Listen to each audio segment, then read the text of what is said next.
Greetings in the name of Allah, the Beneficent, the Merciful, the one God to whom holy praises are forever due, who came in the person of Master Fard Muhammad. We are forever thankful to Allah for the most honorable Elijah Muhammad, the exalted Christ, now Mahdi, the eternal leader of the nation of Islam. We thank them both for the Honorable Minister Louis Farrakhan, their wonderful and awesome teacher in our midst today, who is speaking to the multitudes in transforming the lives of our people. Welcome to Nuestra NOI, Nuestra Nación de Islam, our nation of Islam, in which we highlight some of the great work of our Spanish-speaking believers in the nation of Islam. These broadcasts meant to inspire those of us who are members of the nation of Islam and those who are seeking to learn more and to find out how this wonderful and awesome life called Islam is benefiting us. Excuse me, dear family. I'd like to begin opening with some words from the Honorable Minister Louis Farrakhan before we hear from our sisters in this wonderful dialogue that we're going to be experiencing here tonight. The Honorable Minister Louis Farrakhan asked the question, what is the purpose for knowledge? The Honorable Elijah Muhammad has taught us that the purpose for knowledge is to feed the development of the human being until that human grows into divine and becomes a true manifestation of the characteristics of God. Both books, Bible and Holy Quran, say that from God we had our origin, and to God we return. Does that mean we came up out of the earth and we go back to the earth and that's our return? No. It means that the author of your intelligence is the creator and the evolution of your intelligence is to the creator. One of the most invaluable things that we can experience, according to the Honorable Minister Louis Farrakhan, when it comes down to the teachings of the Honorable Elijah Muhammad, is testimonies, bearing of witness that this way of life called Islam is how it works and how it benefits our lives. And to carry us further into our program, I'd like to introduce our beloved brother in Chicago, working hard, always, a national worker for the Honorable Minister Louis Farrakhan and representative to our Latin American community here and beyond, Student Minister Abel Muhammad. Carry away, Brother Minister. Thank you, dear Brother Tony. Bismillah ar-Rahman ar-Rahim, en el nombre de Allah, el benéfico, el misericordioso. In the name of Allah, the beneficent, the merciful, I bear witness there is no God but Allah, who came and intervened in our affairs in the person of Master Fard Muhammad. We could never thank him enough for coming to seek and to save that which was lost, that which had been left for dead, that which was in a condition that only God could change and bring us through a process called resurrection back to life. We thank him for coming by himself, but not staying by himself. He found one man in whom was the right heart to receive the message and carry on the work of salvation that he began. And that man is the most honorable Elijah Muhammad. And we thank them both for the extension of that saving grace, divine mercy, and hardest job ever given to a human being, the resurrection, the raising up of a people who are mentally, morally, and spiritually dead back to life. We thank them for the man that they made for us today, the Honorable Minister Louis Farrakhan. It's in their names that we greet you, wonderful brothers and sisters, family, friends, and guests that may be watching us this evening in the greeting words of peace, which we say in our original language of Arabic, Assalamu alaikum, which means in English, peace be unto you. En español significa que la paz esté contigo. But the significance is peace. And we're so excited to be back today with this precious and valuable series on the woman in Islam. Why a show just for the sisters by the sisters? Well, because no one has done the work of uplifting the woman except for these two men whose pictures you see behind me, the Honorable Elijah Muhammad and the Honorable Minister Louis Farrakhan. How come nobody did that work before? Because nobody knows the woman and her true nature and value from God, except for these men who have been taught that knowledge from God. So we are here to bear witness to that. And I don't want to bear witness for them. Our sisters can bear witness for themselves. And I wanted to raise this quote that is found in A Torchlight for America by the Honorable Minister Louis Farrakhan, where he says to us that women are the most important element in the nation and the world, because it is through them that new life is brought forth into the world. The woman is not only the cornerstone of family, but when you teach a woman, you teach a nation. You can't deprive women of higher learning and produce a great nation. We, by the grace of Allah, are being produced into a great nation because the woman has been freed to be herself. The woman has been given the knowledge of herself. The woman has been given the teaching, the guidance, the tools to be the best that she can be, not limited by what a man directs of her, but only restricted by what God does not want for her, because he knows best what she should be doing and what we should be doing. So he gives her no limitation. Her only limitation is that she can go as high as her God-given talents and abilities have allowed her to go. What we want to help to do is to remove the artificial resistance that Satan's world has placed upon the woman. They call it a glass ceiling. But in God's kingdom, there is no ceiling. There's just perpetual and consistent elevation, growth, and development until we reach perfection, until we reach oneness with God, until we meet our Lord and he is well pleased with us. So it is a great honor, and we're thanking each of you.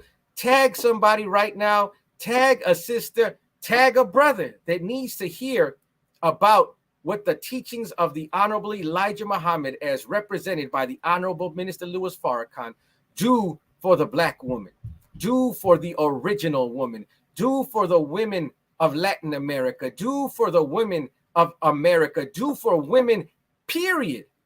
If we will take these teachings to heart and live by out the guidance at the will of Allah is imploring us to do. So without any further delay, let's bring on to the broadcast our host for tonight, and she will present our guest today. Let's welcome our dear sister Amneris. It's a pleasure to have you back in front of the camera. Assalamu alaikum, and we leave the audience in your hands. Wa alaikum salam, sir. In the name of Allah, the Beneficent, the Merciful, I bear witness that there is no God but Allah, and I bear witness that Muhammad is his messenger. I greet everyone in the greeting words of peace, of Assalamu alaikum, and happy Savior's Day. We definitely are in the Savior's Day season, and I am so excited to be bringing you the first episode of the Women in Islam series today. The Women in Islam series, when we come into these teachings, each of us, every individual that comes into the teachings has to walk their own path, and we each have our own journey. In the Women of Islam series, we will be having a discussion with our sisters on their individual journey in their of faith in the Nation of Islam.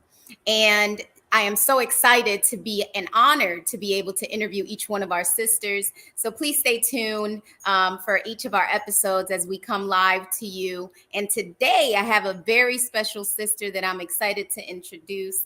Straight up Muhammad Mas, to Sister Jalexis X.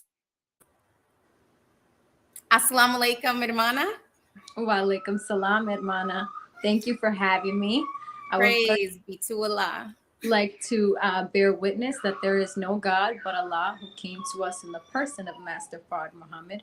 I would like to further bear witness that the most honorable Elijah Muhammad is the exalted and risen Christ, and I would like to further bear witness that the Honorable Minister Louis Farrakhan is the Jesus and Messiah in our midst today.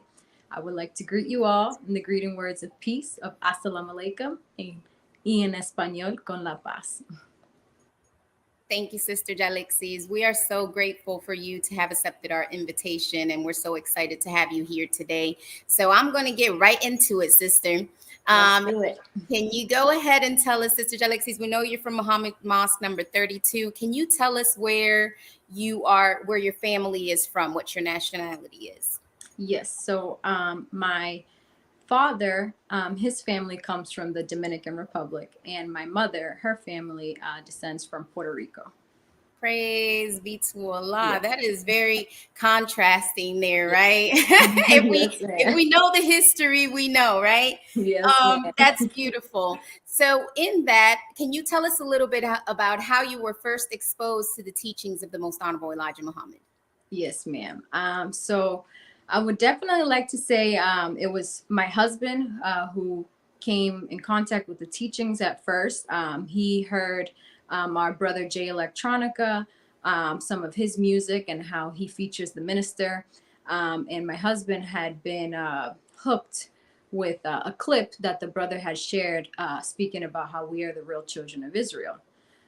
So my husband came home and he was just listening to the minister every day, and he's like, "You gotta hear this. You really gotta tune in. You got to hear what this man is speaking on." And it took me a little bit, and we can get into that, but it definitely took me a little bit. But I had to kind of get into the teachings and get connected to the teachings on my own. But I'm so grateful to Allah that Allah had my husband be that bridge at first.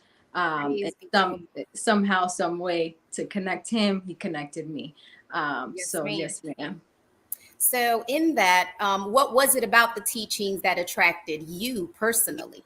Yes, ma'am. So I would say we went on a trip.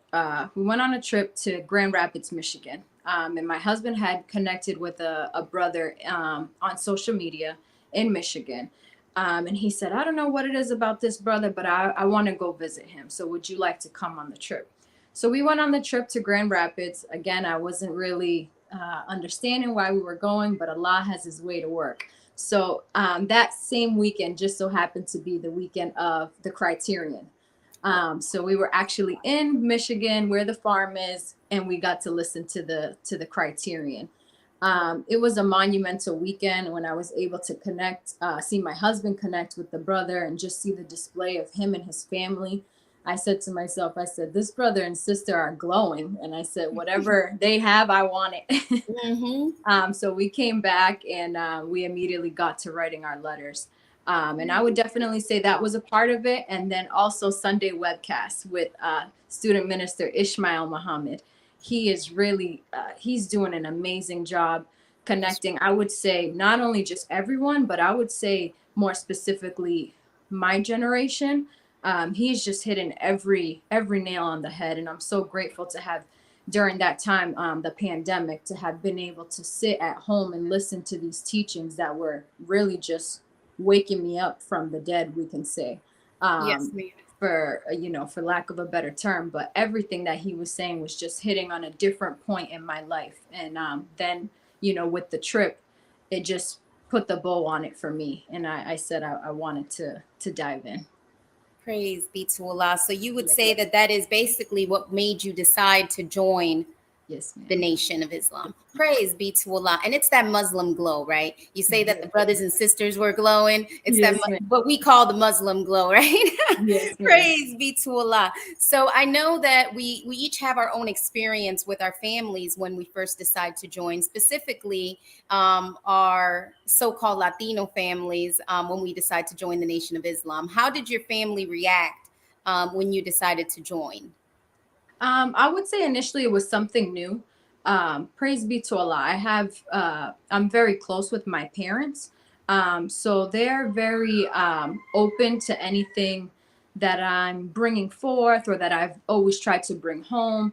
So praise be to Allah, I've been able to have a good connection with them in terms of when I first came in. And I would say overall, it was pretty smooth. I will say that I did have, I've had my experiences where things have been a little different, like why do you choose to do this, or do you have to do that, or these are your rules. So it's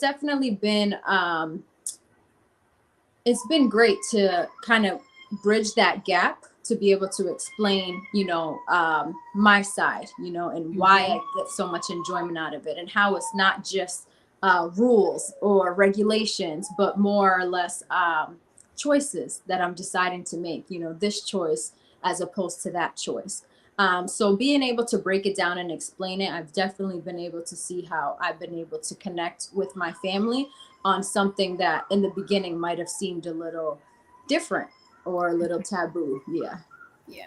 I kind of had the same experience on my end. I think a lot that my mother was very accepting of it. My siblings were my one sibling was a little bit different. She just reacted way off the other end, but by being an example and by showing them how these teachings actually improved who I was as a person, it changed their view on, okay, so what is it that you're in? Exactly. It kind of makes them question what is it that you're learning? What are these decisions that you're making? Because the decisions that we're making ultimately are better for us. Right. So in that, I can absolutely understand where you're coming from with that. Right. So can you tell us, how has Islam enhanced your life? Yeah, so I would say number one, just as Brother Abel touched on in the beginning, just knowing my worth as a woman, and that came directly from learning to grow in my relationship with Allah God. I grew up. My family is predominantly Catholic. But I would say I didn't really have much of a strong understanding of religion or of faith. I prayed.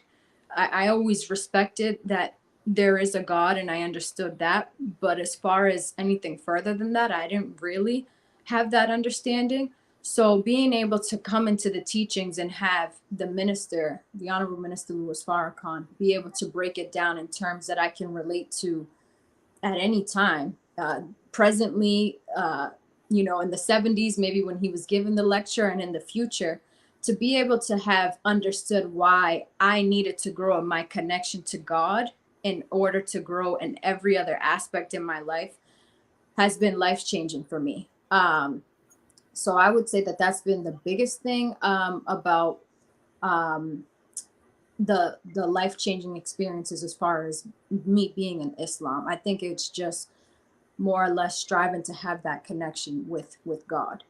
Praise be to Allah. And that is the important part of being able to speak the people's language. Being able to, you could take a lecture even from the 70s and listen to it today and see how applicable it is to Right. our life in this day, in this dispensation of time, right? We are living in that time. Even though it is a lecture from the 70s, we can definitely apply it today.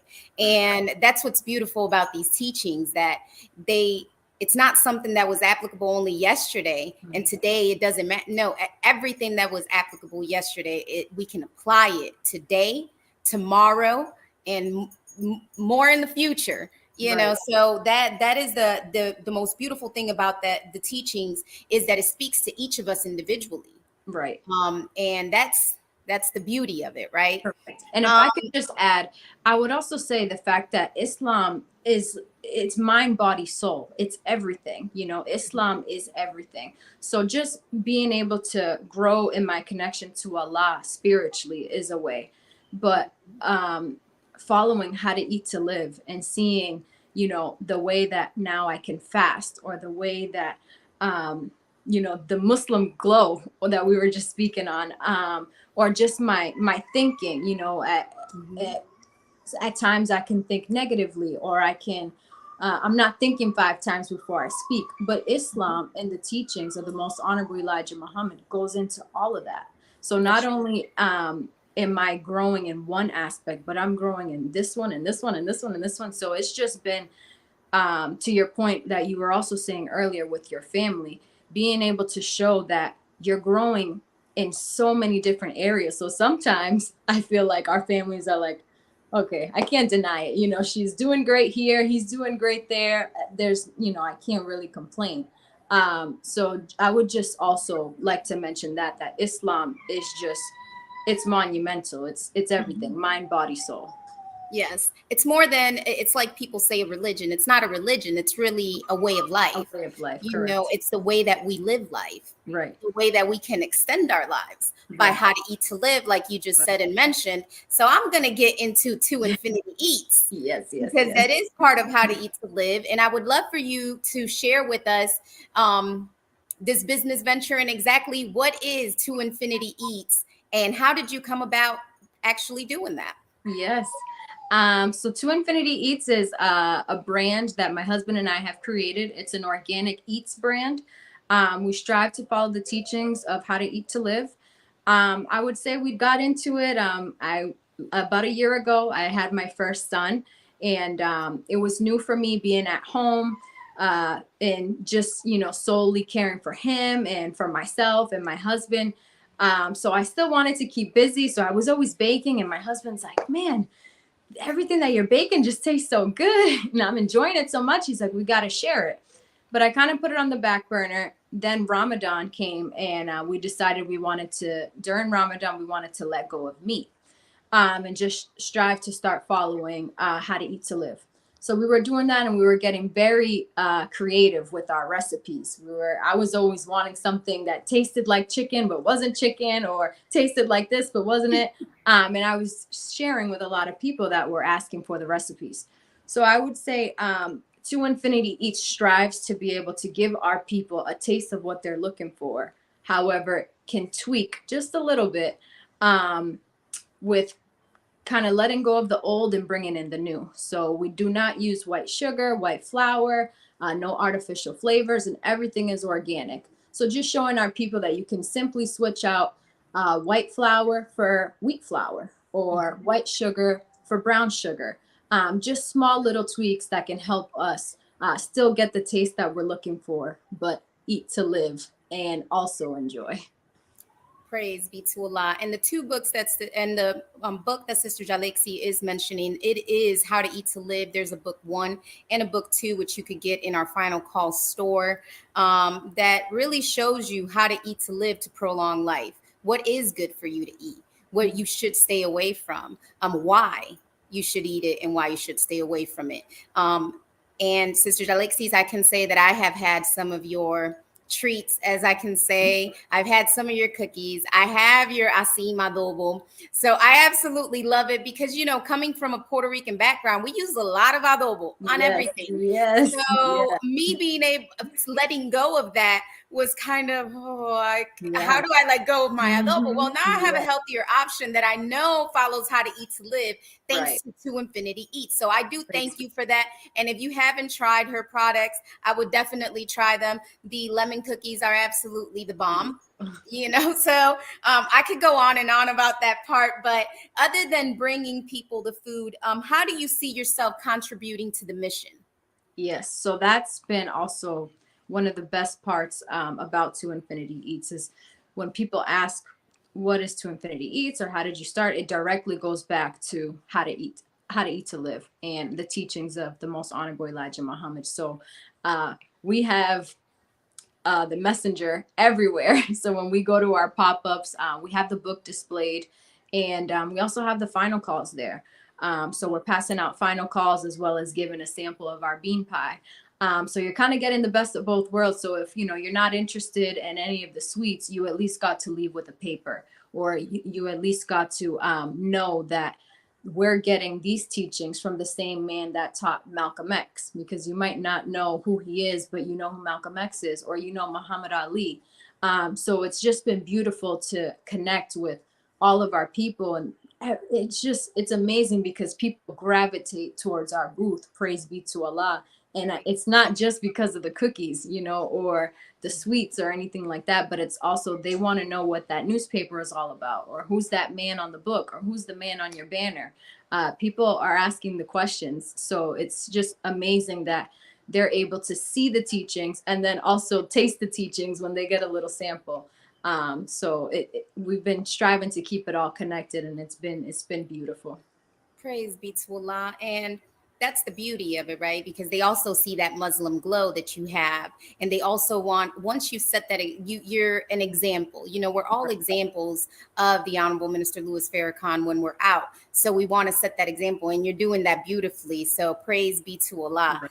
And if I could just say one more thing, also, just also showing that we're accessible. You know, sometimes I feel that it can be intimidating, even maybe seeing the picture of the messenger or seeing me with a head wrap, or sometimes it can be intimidating. So, or even on our page, our Instagram page, we like to put out information on Wednesdays, and we call it Wise Wednesday. And again, just giving you the option to switch out this ingredient for that ingredient.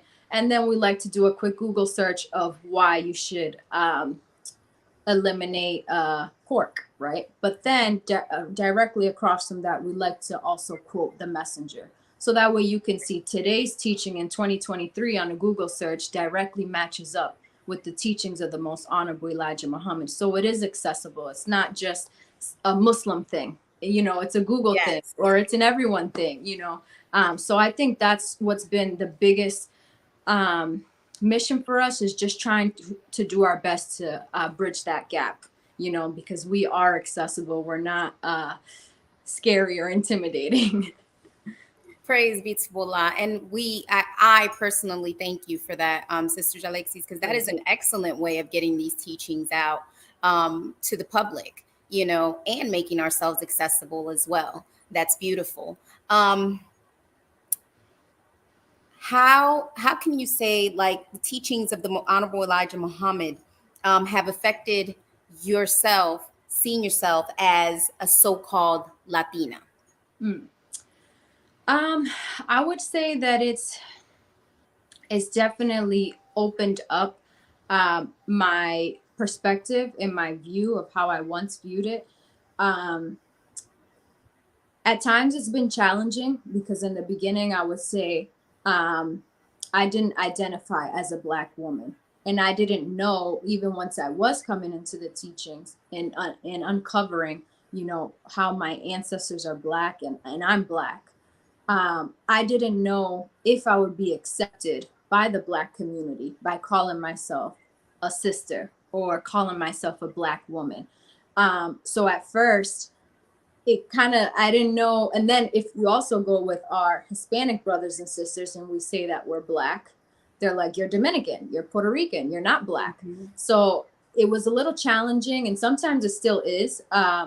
But just being able to rely on the teachings to be able to break it down and really open it up to either side, you know, because like I said, sometimes we can get it from our Hispanic brothers and sisters as well as our Black brothers and sisters. So just being able to uncover it myself has been monumental, because I would say that now I just feel like I have, I'm the majority. I'm not a minority, you know, because I'm not only part of Puerto Ricans or Dominicans, but I'm part of Mexicans. I'm part of my husband. His family is from the islands, the Cape Verdean Islands off of the coast of Africa next to Senegal. So I'm his brother and I'm their brothers and sisters, you know. So just being able to look at myself now and say that I am the majority. My business is Black owned, and it's so beautiful to say it, because I'm able to connect with so many more people, where at first I would easily gravitate towards a Puerto Rican or towards a Dominican. But no, now I just have the veil off and I can gravitate towards any sister that I'm bumping into or any brother that I'm bumping into, because what we're not realizing is, while they're not identical and they're not exactly the same, the struggle is still there for each of our brothers and sisters, you know. So where we can relate and where we can unite is greater than the separation that we've been taught, and we're not understanding that it's been instilled in us to say, I'm Dominican, I'm Puerto Rican, when we say we're Black, it's not to say, oh, I don't have pride in my family being from the Dominican or Puerto Rico or Mexico.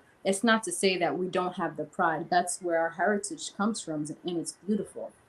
But we're able to connect on such a broader level, with, as I said, Honduras or here or there, it's been monumental for me to be able to open up my mind in that way and say, I'm a Black woman. Praise be to Allah. And I completely agree with that, because even amongst us as so-called Latinos, there exists that separation of, Right. the Puerto Ricans and the Dominicans and the Mexicans. And, we look at each other and we don't even see each other as, as family. We really see each other as, oh, they're Puerto Rican, I'm Mexican, and I am Puerto Rican, they're Dominican. So the coming into the teachings definitely opened my eyes to see everyone differently. Even my own. So it definitely, these teachings are universal. Right. They open your eyes to a different reality than what we have been trained to look at, everyone else. And it definitely is an eye opener. We no longer are blind. Like you said, this veil has come off, and now we're one. We're just like Sister Tanisha said, we are one. We're a family. And it is, like you said, still difficult at times to explain that. Because unfortunately, we have been colonized in certain areas of Latin America where we have, even the dark skin are separated from the lighter skin, but we're all the same in the same country. Like I can explain, I'm from Puerto Rico, and they look at it as you're dark skin in Puerto Rico and you're light skin in Puerto Rico and you're separated. Right. You look at the Black Puerto Ricans and you look at the white Puerto Ricans, and it's different. And some don't even accept the fact that we have African blood in us. That's just where it comes from. But we've been so blinded that we don't see that. Right. So in these teachings, we get all the tools and the knowledge and the things that we need to be able to expound when we encounter someone that may be looking at it as no. Exactly. Now we have that education and that knowledge that we need to kind of open that. Now I'm ready to share. I'm excited to share. When someone brings something like that, or I'm at one point, I say that to say at one point I would be hesitant, or at one point I didn't have the answers. And we're striving every day. I will continue to uncover new answers, but it's just been such a blessing that I can share a little bit more insight than I once than I was able to do before the teachings. Praise be to Allah. Sister Jalexis, this will be kind of my one question to you. What would you have to say to any sister that may be looking at our broadcast today and is thinking about joining the nation? I would definitely say to do your own personal research. Whatever brings you to the teachings, whether it be a friend or a significant other or a family member, that's amazing. But for me, someone brought it to me, being my husband, but it took me my own separate time, and I had to explain to him, if this is something that I come around to, it has to be on my own terms, and I have to grasp it and understand it myself. So I would definitely say that to be one part is to definitely just do your own research into it, because the nation comes with a lot of background noise, stereotypes. So do your own research, but also see if it touches on any, we can say, nerves, for lack of a better term. For me, did it hit any nerves? Did it hit any points for me that I said, "Ooh, okay, that's me," or "This is me"? And for me, they just kept tallying up, okay, that's me, this is me, I need to work on this, I would love to work on that, wow, I haven't mastered this yet. And for me, that's what kept me coming back for more. So I would definitely say do your own research and see if you can relate at all. If you can relate in any way, look a little deeper into it. I would definitely say that. Praise be to Allah. Thank you, Sister Jalexis. And can you tell us, to end the conversation, the dialogue, can you tell us how we can look up how to eat to live, your To Infinity Eats, how to Yes. eat to live products and services? Yes, so we do have a website where we offer shipping on our adobo. And for those of you that don't know, an adobo is just an all-purpose seasoning. The The bomb. popular brand Goya makes one, but it does not have the best ingredients. So we make one handmade with all organic ingredients, kosher, Mexican oregano. It's very fresh. You can find that on our website. That's going to be toinfinityeats.square.site, as well as our cookies or anything else we have going on. And we're also on social media at To Infinity Eats, and that's going to be Instagram, Facebook, TikTok. And we also, every Friday, we strive to release a recipe called, we call it our Fresh Recipe Friday series. And it's a recipe that will strive to follow how to eat to live. They're all vegetarian recipes, and they're recipes that strive to give you alternatives to your favorite meals, your chicken dishes or your tacos or whatever you like or we like. We strive to show you a nice alternative for that every Friday. So you can find us on social media there. And I do watch your videos, Sister Jalexis, and they're pretty amazing. So if you haven't watched one of her videos, I definitely suggest it.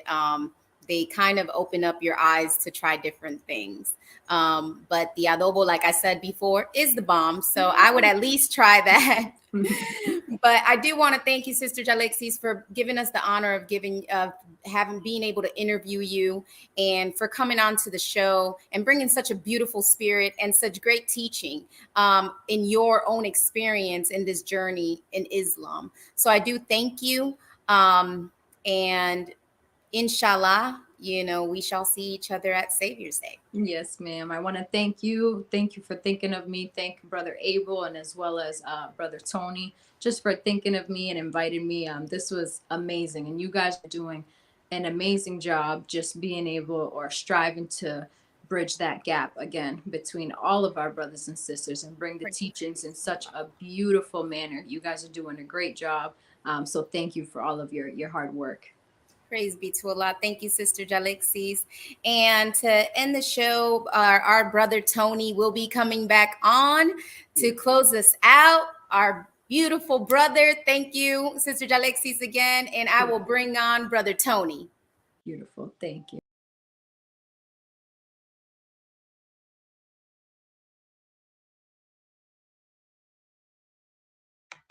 I just realized my mic was on mute. Please forgive me, family. Thank you, Sister Jalexis, for that beautiful testimony. Thank you, Sister Amnaris, for that beautiful interview with our sister. And as I said earlier, one thing that the Honorable Minister Louis Farrakhan has said that we need more of is testimonies, because they bear witness to how these teachings work and are applicable in our lives in every way imaginable. And we thank you, beloved sister, for showing us how applicable it is in your own life and how you are applying it and how successful you are becoming. So, beloved family, we want you to, if you learned something from this broadcast, if you benefited from this broadcast here tonight, or whenever time that you are paying attention to it or have it on your laptops or on your television screens, please donate to the Closing the Gap broadcast. We thank Student Minister James and Student Minister Chad, Sister Stala, for their help and their assistant, Brother Kamal, always working behind the scenes. We thank our Closing the Gap family for being so supportive of these broadcasts that we are bringing to you. We want to invite you to the next broadcast of the Woman in Islam, which will be in March. Right now, of course, in the month of February, we'll be preparing for Savior's Day. And so let's bring on that flyer very quickly on Savior's Day. We want to, no matter what culture, what background we may be pertaining to, we want to come out and attend this program or watch it online. If you can't make it out, the Honorable Minister Louis Farrakhan will be teaching on the War of Armageddon has begun. That will be on February the 26th on that Sunday. And we want you to tune in. That will be at 2 p.m. Eastern Standard Time. And there you have the times all throughout the rest of the country. So we thank you, dear family, for tuning in. Please be sure to tune in for our Spanish broadcasts next week. We'll be resuming our Spanish broadcast, Mary and Jesus, a sign for the nations. In Spanish, we will be continuing that broadcast. Invite your Spanish-speaking family who is going to benefit immensely from learning about the teachings of the Most Honorable Elijah Muhammad and how it could benefit our lives. And we thank you, dear family, for tuning in. May Allah bless you. As I leave you, as we greeted you in peace initially, Assalamu alaikum.